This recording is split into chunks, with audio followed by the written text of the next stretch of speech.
আপনারা জাতিকে ধোঁকা দিয়েছেন এবং ইতিমধ্যে তা স্বীকার করে নিয়েছেন। আপনাদের নেতা বলেছিলেন, আমরা যদি ধোঁকা দেই আগামীতে জনগণ আমাদেরকে আস্থা করে নিক্ষেপ করবে।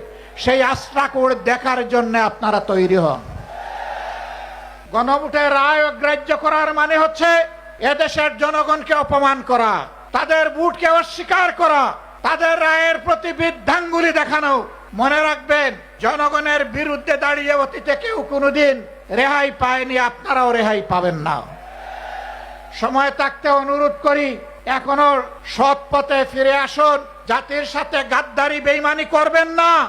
আপনারা এসে বলুন, আমরা ইতিমধ্যে যা করেছি ভুল করেছি, আমরা জনগণের দেওয়া রায়, গণভোটের রায় আমরা বাস্তবায়ন করব।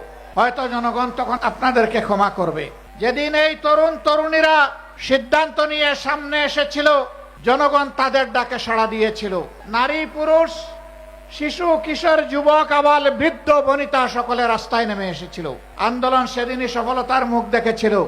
এখন সরকারি দলের বন্ধুরা তাদের কাউকে বলে শিশু পার্টি আর কাউকে বলে গুপ্ত।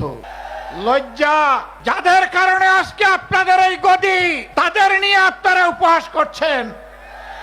এর পাওনা বুঝে নেওয়ার জন্য তৈরি হন। এই জাতি ঠিকই পাওনা বুঝিয়ে দেবে আপনাদেরকে।